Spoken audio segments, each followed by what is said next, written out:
Hello ಸ್ನೇಹಿತರೆ, Kannada mister info ಚಾನಲ್ಗೆ ನಿಮಗೆಲ್ಲರಿಗೂ ಸ್ವಾಗತ.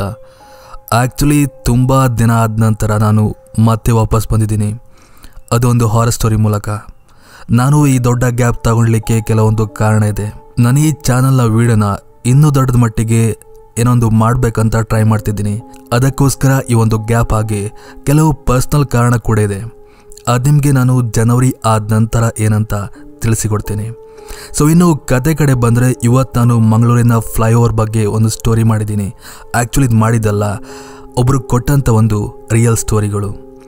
ಈ ಒಂದು ಪ್ಲೇಸ್ ಬಗ್ಗೆ ಸುಮಾರು ರೂಮರ್ಸ್ ಇದೆ. ಇವಾಗ ಕೂಡ ಆ ರೂಮರ್ಗಳು ಆ ಪ್ಲೇಸಲ್ಲಿ ಹರಿದಾಡ್ತಿದೆ. ಆ ಪ್ಲೇಸ್ ಯಾವುದಂತ ಹೇಳೋಕ್ಕಿಂತ ಮೊದಲು ನೀವು ಯಾರೆಲ್ಲ ಈ ಚಾನಲ್ಗೆ ಸಬ್ಸ್ಕ್ರೈಬ್ ಆಗಿಲ್ವೋ, ಈ ಕೂಡಲೇ ಸಬ್ಸ್ಕ್ರೈಬ್ ಆಗಿ ಪಕ್ಕದಲ್ಲಿರುವ ಬೆಲ್ ಐಕನ್ನ ಪ್ರೆಸ್ ಮಾಡಿ, ನಿಮಗೆಲ್ಲ ನೋಟಿಫಿಕೇಶನ್ಗಳು ಸಿಗುತ್ತಾ ಹೋಗುತ್ತೆ. ಸೊ ಹಾಗಾದರೆ ಹೆಚ್ಚಿನ ಟೈಮ್ ವೇಸ್ಟ್ ಮಾಡದೆ ಸೀದಾ ಈ ಕತೆ ಕಡೆ ಹೋಗೋಣ. ಆ್ಯಕ್ಚುಲಿ ಈ ಕತೆ ಆಗಿದ್ದು ಮಂಗಳೂರಿನ ಒಂದು ಫ್ಲೈಓವರ್, ತುಂಬ ಫೇಮಸ್ ಆಗಿರುವಂಥ ಫ್ಲೈಓವರ್ ಇದು, ಪಂಪ್ವೆಲ್ ಫ್ಲೈಓವರ್. ಈ ಒಂದು ಫ್ಲೈಓವರ್ ನಿರ್ಮಾಣ ಆಗಲಿಕ್ಕೆ ಸುಮಾರು ವರ್ಷ ಗ್ಯಾಪ್ ಆಗಿತ್ತು. ಸುಮಾರು ಕಾರಣಾಂತರಗಳಿಂದ ಈ ಒಂದು ಫ್ಲೈಓವರ್ ಆಗಲಿಕ್ಕೆ ತುಂಬ ಟೈಮ್ ತಗೊಂಡಿತ್ತು. ಅಂತೂ ಈ ಫ್ಲೈಓವರ್ ಆದಮೇಲೆ ತುಂಬ ರೂಮರ್ಸ್ಗಳು ಈ ಒಂದು ಫ್ಲೈಓವರ್ ಬಗ್ಗೆ ಹರಿದಾಡಿತ್ತು. ಲೈಕ್ ಆ ಫ್ಲೈಓವರಲ್ಲಿ ದೆವ್ವದ ಘಟನೆಗಳು ಆಗುತ್ತೆ ಅಂತ. ಆದರೆ ನನಗೆ ಈ ಮಾಹಿತಿ ಬಗ್ಗೆ ಯಾವುದೇ ಕನ್ಫರ್ಮೇಷನ್ ಇಲ್ಲ. ಅದಕ್ಕೋಸ್ಕರ ನಾ ಈ ಹೇಳೋ ಕತೆಗಳನ್ನ ಯಾರು ಕೂಡ ನಂಬಲಿಕ್ಕೆ ಹೋಗಬೇಡಿ. ಹಾಗೆ ಪರ್ಸ್ನಲ್ ಆಗಿ ತಗೊಂಡು ಕಮೆಂಟ್ ಎಲ್ಲ ಮಾಡ್ಲಿಕ್ಕೆ ಹೋಗಬೇಡಿ. ಜಸ್ಟ್ ಒಂದು ಕತೆಯಾಗಿ ಕೇಳಿ ಬಿಡಿ ಅಂತ ನಾನು ನಿಮ್ಮಲ್ಲಿ ಕೇಳ್ಕೊತೇನೆ. ಸೊ ಇವಾಗ ಮೊದಲೇ ಕತೆ ಕಡೆ ಬಂದರೆ, ಈ ಕತೆ ಆ್ಯಕ್ಚುಲಿ ಆಗಿದ್ದು ವನಿತಾ ಹೆಸರಿನ ಒಬ್ಬ ಮಹಿಳೆ ಲೈಫಲ್ಲಿ. ಅವ್ರು ಆ್ಯಕ್ಚುಲಿ ಡಾಕ್ಟರ್ ಆಗಿದ್ರು. ಕುಂದಾಪುರದ ಒಂದು ಪ್ಲೇಸಲ್ಲಿ ವಾಸವಾಗಿರುವಂಥ ಈ ವನಿತಾ ತನ್ನ ಫ್ಯಾಮಿಲಿ ಒಟ್ಟಿಗೆ ಆರಾಮಾಗಿದ್ದರು. ತನ್ನ ಕ್ಲಿನಿಕ್ ಶಾಪ್ ಆಗಿ ಮನೆ ಬಿಟ್ಟರೆ ಅವರು ಎಲ್ಲೂ ಕೂಡ ತಿರುಗಾಡೋದು ಕಮ್ಮಿ. ಆವಾಗವಾಗ ತನ್ನ ಪೇಷಂಟ್ನ ಅಟೆಂಡ್ ಮಾಡಲಿಕ್ಕೋಸ್ಕರ ಮಂಗಳೂರುವರೆಗೆ ಪ್ರಯಾಣ ಮಾಡ್ತಿದ್ರಂತೆ. ಅದು ಬಿಟ್ಟರೆ ಅವರು ತುಂಬ ದೂರ ಹೋಗಿದ್ದು ಅತಿ ವಿರಳ. ಸೊ ಹೀಗಿರುವಾಗ ಒಂದಿನ ತನ್ನೊಬ್ಬ ಪೇಷಂಟ್ನ ಮೀಟ್ ಮಾಡಲಿಕ್ಕೋಸ್ಕರ ಅವರಿಗೆ ಅರ್ಜೆಂಟಾಗಿ ಮಂಗಳೂರಿಗೆ ಹೋಗಲೇಬೇಕಾಗಿತ್ತು. ಸೊ ಇವರು ನೈಟ್ ಟೈಮಲ್ಲಿ ಪ್ರಯಾಣ ಮಾಡೋದು ಅತಿ ಕಡಿಮೆ. ಅದಕ್ಕೋಸ್ಕರ ಅವರು ತನ್ನ ಗಂಡನ ಕೇಳ್ತಾರೆ. ಬಟ್ ಗಂಡ ಯಾವುದೋ ಬೇರೆ ಕೆಲಸದಲ್ಲಿ ಬ್ಯುಸಿಯಾಗಿದ್ದರಿಂದ ಅವರಿಗೆ ಆ ನೈಟ್ ತಾವೊಬ್ಬರೇ ಹೋಗಬೇಕಾದ ಪರಿಸ್ಥಿತಿ ಬರುತ್ತೆ. ಪೇಷಂಟ್ನ ಅಟೆಂಡ್ ಆಗೋದು ಮುಖ್ಯ ಅಂತ ಇವರು ಮನವರಿಕೆಗೊಂಡು ಅದೇ ಕೂಡಲೇ ಕಾರ್ ತೆಗೆದು ಮಂಗಳೂರಿಗೆ ಪ್ರಯಾಣ ಬೆಳೆಸ್ತಾರೆ. ಮಂಗಳೂರಲ್ಲಿ ಏನು ಅತಿ ಒಳಗಡೆ ಇರುವ ಪ್ಲೇಸ್ಗೆ ಹೋಗ್ಬೇಕಂತಿಲ್ಲ, ಮಂಗಳೂರಿನ ಸಿಟಿಲಿರುವ ಒಂದು ಮನೆಯಲ್ಲೇ ಅವರು ಹೋಗಬೇಕಾಗಿತ್ತು. ಸೊ ಇವರು ಹೋಗುವಾಗ ಆರಾಮ್ಸೆ ಹೋಗಿ ಏನು ಕೂಡ ಆಗದೆ ಆ ಪೇಷಂಟ್ನ ಅಟೆಂಡ್ ಮಾಡಿ ವಾಪಸ್ ಅಲ್ಲಿಂದ ಬರುವಾಗ ಅಫ್ಕೋರ್ಸ್ ನಾವೆಲ್ಲ ಎಕ್ಸ್ಪೆಕ್ಟ್ ಮಾಡ್ತಿರುವ ಆ ಟೈಮ್ ಆಗಿರುತ್ತೆ. ಅಂದರೆ 11:30-12 ಗಂಟೆ ಹಾಗೆ. ಅವರು ಅಲ್ಲಿಂದ ಹೋಗಬೇಕಾದ್ರೆ ಅವರಿಗೆ ತಮ್ಮ ಲೈಫಲ್ಲಿ ಈ ರೀತಿಯ ಒಂದು ಘಟನೆ ಆಗುತ್ತೆ ಅಂತ ಅವರ ಕನಸು ಮನಸ್ಸಲ್ಲಿ ಕೂಡ ಎಣಿಸಿರ್ಲಿಲ್ಲಂತೆ. ಅಂತ ಒಂದು ಘಟನೆ ಆಗುತ್ತೆ. ನೀವು ಇವಾಗ ಆ ಘಟನೆನ ಕೇಳ್ತಾ ಹೋಗಿ. ಸೊ ಇವರು ಅಲ್ಲಿಂದ ಹೊರಟು ಸುಮಾರು ದೂರ ಪ್ರಯಾಣ ಮಾಡಿದ ನಂತರ ಅವರು ಆ ಫ್ಲೈಓವರ್ನ ಹಿಡಿತಾರೆ, ಪಂಪ್ವೆಲ್ ಫ್ಲೈಓವರ್. ಇವರಿಗೆ ಆ ಫ್ಲೈಓವರ್ ಬಗ್ಗೆ ಇನ್ನೂ ಗೊತ್ತಿಲ್ಲ. ಅಲ್ಲಿನ ಲೋಕಲ್ಗಳು ತುಂಬ ಈ ಫ್ಲೈಓವರ್ ಬಗ್ಗೆ ಮಾತಾಡ್ತಿರ್ತಾರೆ. ರಾತ್ರಿ ಆದರೆ ಸಾಕು ಅಲ್ಲಿ ಸುಮಾರು ದೆವ್ವದ ಘಟನೆಗಳೆಲ್ಲ ನಡೆಯುತ್ತೆ ಅಂತ. ಇವರಿಗೆ ಆ ಎಕ್ಸ್ಪೀರಿಯನ್ಸ್ ಆದಮೇಲೆ ತುಂಬ ಕಡೆ ರಿಸರ್ಚ್ ಮಾಡಿ ಆದ ನಂತರ ಗೊತ್ತಾಗಿದಂತೆ. ಸೊ ಇವರಿಗೆ ಆ ಟೈಮಲ್ಲಿ ಯಾವುದೇ ಭಯ ಆಗೋದಿಲ್ಲ. ಯಾಕಂದರೆ ಫ್ಲೈಓವರ್ ನೋಡಿ ಆಲ್ಮೋಸ್ಟ್ ತುಂಬ ಗಾಡಿಗಳು ಆ ಟೈಮಲ್ಲಿ ಆ ಕಡೆ ಈ ಕಡೆ ಪ್ರಯಾಣಿಸ್ತಿರುತ್ತೆ. ಬಟ್ ಆ ದಿನ ಯಾಕೋ ಗೊತ್ತಿಲ್ಲ, ತುಂಬ ಗಾಡಿಗಳು ಪ್ರಯಾಣಿಸ್ತಿದ್ದ ಆ ಒಂದು ರಸ್ತೆಯಲ್ಲಿ ಗಾಡಿಗಳ ಸಂಚಾರವೇ ಕಡಿಮೆ ಆಗಿತ್ತಂತೆ. ಸಂಡೇ ಆಗಿರೋ ಕಾರಣ ಹಾಗಾಗಿತ್ತಾ ಇಲ್ಲ ಬೇರೆನಂತ ಅವರಿಗೆ ಮನಸ್ಸಲ್ಲಿ ಆ ಟೈಮ್ಗೆ ಬರೋದಿಲ್ಲ. ನನಗೆ ಯಾಕೆ, ನಾನಂತೂ ಬಂದಿದ್ದೀನಿ, ಈ ಫ್ಲೈಓವರ್ನ ರೀಚ್ ಮಾಡಿ ಮನೆಗೆ ರೀಚ್ ಆದರೆ ಸಾಕಂತ ಅವರ ಮನಸ್ಸಲ್ಲಿತ್ತು. ಹೀಗೆ ಅವರು ಆರಾಮ್ಸೆ ಗಾಡಿನ ಚಲಾಯಿಸ್ಕೊಂಡು ಹೋಗ್ತಿರುವಾಗ ಮಧ್ಯದಾರಿಯಲ್ಲಿ ಅವರಿಗೆ ಒಂದು ದೃಶ್ಯ ತೋರಿ ಬರುತ್ತೆ. ಆ ದೃಶ್ಯ ಯಾವ ಸಿನಿಮಾ ಕೂಡ ಕಡಿಮೆ ಆಗಿರಲಿಲ್ಲ ಅಂತೆ. ಯಾಕಂದ್ರೆ ಮಾಮೂಲಿಯಾಗಿ ಅವರು ಆ ರೀತಿ ದೃಶ್ಯ ನೋಡಿದ್ದು ಒಂದು ಮೂವಿಲಿ ಮಾತ್ರ ಅಂತೆ. ಆ ದೃಶ್ಯ ಏನಪ್ಪ ಅಂದರೆ, ಯಾವುದೊಬ್ಬ ಮಹಿಳೆ ಆ ಫ್ಲೈಓವರ್ನ ದಂಡೆ ಮೇಲೆ ನಿಂತ್ಕೊಂಡು ಸೂಸೈಡ್ ಮಾಡ್ಕೊಳ್ಳಿಕ್ಕೆ ಟ್ರೈ ಮಾಡ್ತಿದ್ಲಂತೆ. ಇವರಿಗೆ ಅದನ್ನ ಫಸ್ಟ್ ಕಂಡು ಏನೋ ಬ್ಲರ್ ಆಗಿರ್ಬೋದು, ಏನೋ ಬೇರೇನೋ ವಸ್ತು ಏನೋ ಅಂತ ಅಂದರೆ ಈ ಫ್ಲೈಓವರ್ನ ಮೇಲೆ ಬೋರ್ಡೆಲ್ಲ ನೇತಾಕಿರ್ತಾರೆ. ಅದಿರ್ಬೋದಂತ ಇವರು ಇಗ್ನೋರ್ ಮಾಡ್ತಾರೆ. ಬಟ್ ಹತ್ರ ಬರ್ತಿರ್ಬೇಕಾದ್ರೆ ಅವರು ಆ ಮಹಿಳೆನ ಕ್ರಾಸ್ ಮಾಡ್ತಿರ್ಬೇಕಾದ್ರೆ ಅವರಿಗೆ ಕನ್ಫರ್ಮ್ ಆಗುತ್ತೆ ಇದು ಯಾವುದೇ ರೀತಿಯ ವಸ್ತು ಅಲ್ಲ, ಬದಲಾಗಿ ಸೀರೆ ಉಟ್ಕೊಂಡಿರುವ ಒಬ್ಬ ಮಹಿಳೆ ದಂಡೆ ಮೇಲೆ ನಿಂತು ಹಾರ್ಲಿಕ್ಕೆ ನೋಡ್ತಿದ್ದಾರಂತ.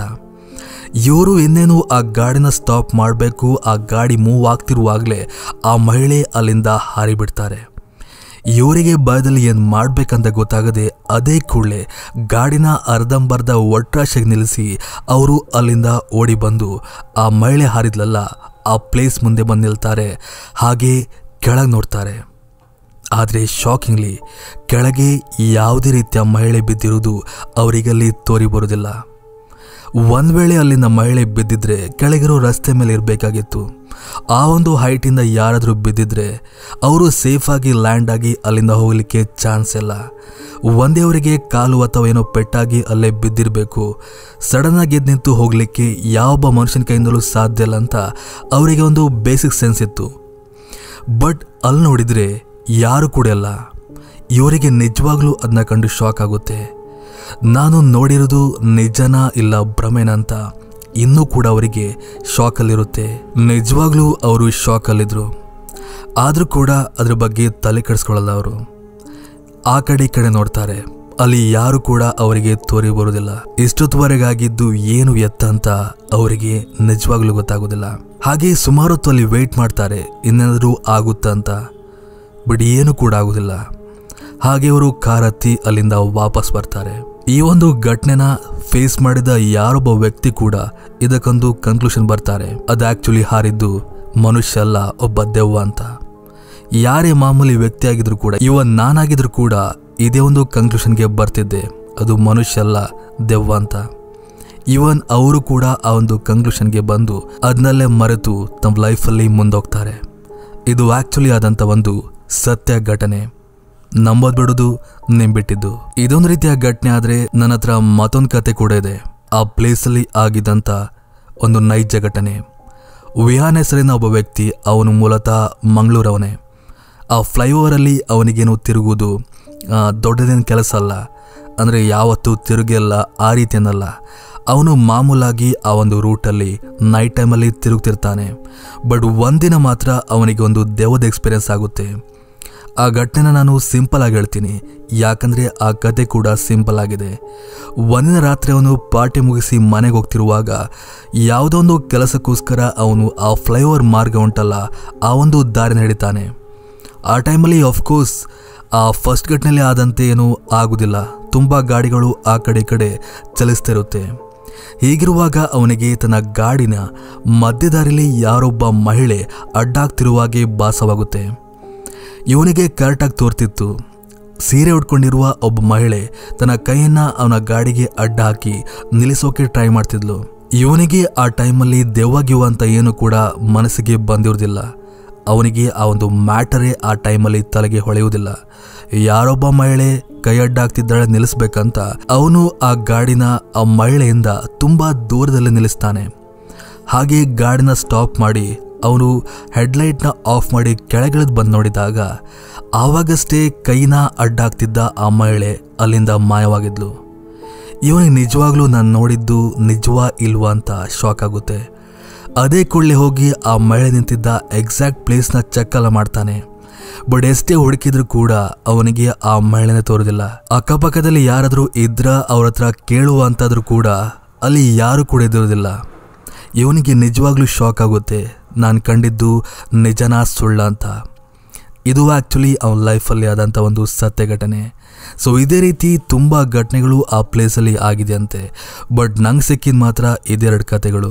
ನಿಮಗೆ ಈ ಕತೆಗಳು ಇಷ್ಟ ಆಯಿತು ಅಂತ ಅಂದ್ಕೋತೀನಿ. ಒಂದು ವೇಳೆ ಇಷ್ಟ ಆದರೆ ದಯವಿಟ್ಟು ಲೈಕ್ ಮಾಡಿ ಹೋಗಿ. ಸೊ ಇದಿಷ್ಟು ಇವತ್ತಿನ ಕತೆ. ಮತ್ತೊಂದು ಕತೆ ಒಟ್ಟಿಗೆ ಮತ್ತೆ ಸಿಗ್ತೀನಿ. ಅಲ್ಲಿವರೆಗೂ ಥ್ಯಾಂಕ್ ಯು ಫಾರ್ ವಾಚಿಂಗ್.